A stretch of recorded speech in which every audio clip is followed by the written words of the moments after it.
Hey, my name's Steven, and today I will be reviewing what I have done for Lab 1 called charge tapes. The whole purpose of this lab was to see how electrons interact with each other in the real world, and to see if we can determine what an object's charge is and see how many electrons are on a certain object. How can we do that? Well, we could use some concepts such as Newton's second law and Coulomb's law to figure that out. The first half of the lab, I basically had to make some observations with a special piece of tape, and this special piece of tape was called U-tape. So the first observation I had to make was holding that U-tape near a charged pen. Now the pen was negatively charged, and so my observation was that the tape was actually attracted to that pen. So the second observation that I had to make was holding that U-tape close to itself, to another piece of U-tape, if you will. And I saw that it was repelled against each other. So I had to conclude that, well, if it's going to be attracted to a negatively charged pen and being repelled against its own self, then, well, the U-tape has to be positive then. It can't be neutral as well. It had to be positive. So a good question that was asked within the lab was if, let's just say that electrons suddenly became positive and protons suddenly became negative, what would happen to the result of the U-tape, right?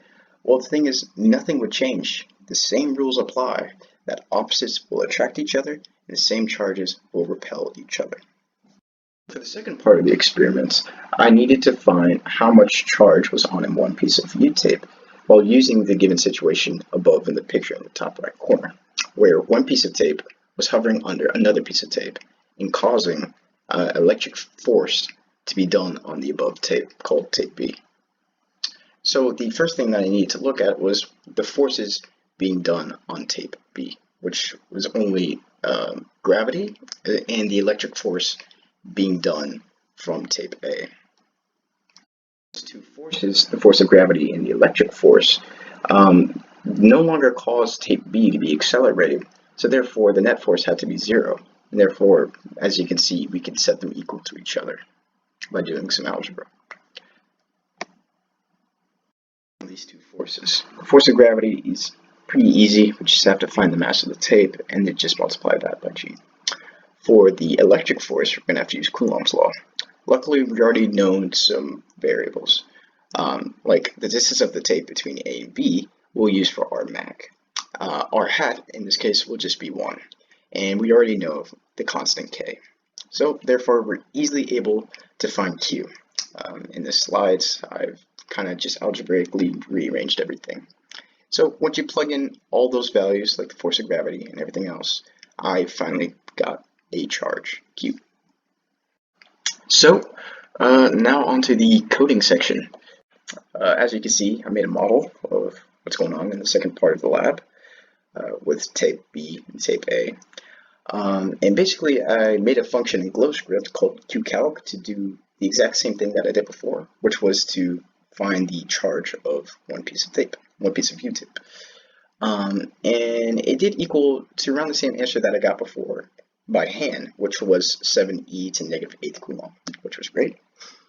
And I basically did some double checking work to see if that Q value would create the value that equaled force of gravity, which was 1.99 e to negative third, which was great.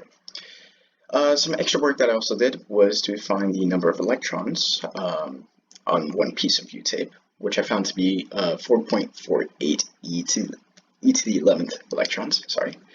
And then I also used that to find the ratio of electrons to atoms on one piece of tape, which I got to be 2.94 e to the 11th electrons to atoms. So going back to the model, as you can see, there's only two forces acting upon the top tape, tape B, with the force of gravity being orange in the downward direction and the electric force being green in the upwards direction. And as you can see, the two forces are of the same magnitude, but in the opposite direction. So therefore, those two forces have to cancel out each other, equaling a net force of 0 for tape B, which we used before. So everything matches up.